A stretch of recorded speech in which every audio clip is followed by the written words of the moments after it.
বিসমিল্লাহির রহমানির রহিম। আসসালামু আলাইকুম। সবাই কেমন আছেন?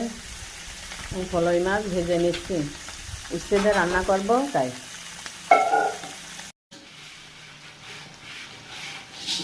আমি উচ্ছে আর ফলই মাছ দিয়ে রান্না করব। উচ্ছে, আলু আর ফলই মাছ, বাটা ডাল, পেঁয়াজ ভেজে নিচ্ছি।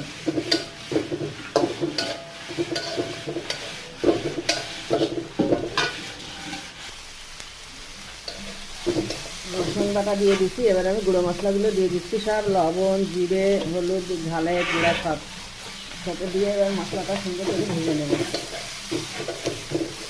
নিয়ে পানি দিয়ে দেবো।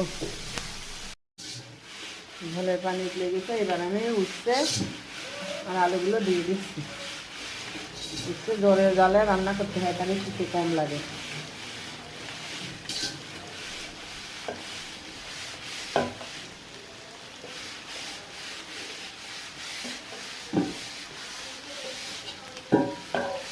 ফলই মাছ, যে মাছে কাটা বেশি সেই মাছ মিষ্টি বেশি।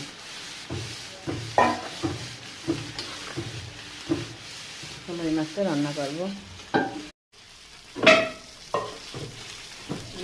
সেদ্ধ হয়ে গেছে আমার তরকারি। এবার আমি ভেজে রাখা মাছগুলো দিয়ে দিচ্ছি। ফলই মাছ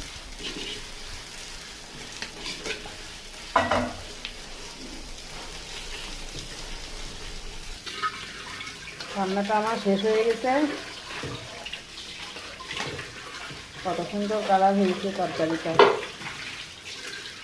নতুন যারা ইউটিউবে দেখবেন সাবস্ক্রাইব করে দেবেন। আর ফেসবুকে শান্তাস মিনি কিচেন বলে আমার একটা পেজ আছে, দেখবেন, লাইক ফলো করে দেবেন, কমেন্ট করবেন পরবর্তী নোটিফিকেশান পাওয়ার জন্য। আল্লাহ হাফেজ।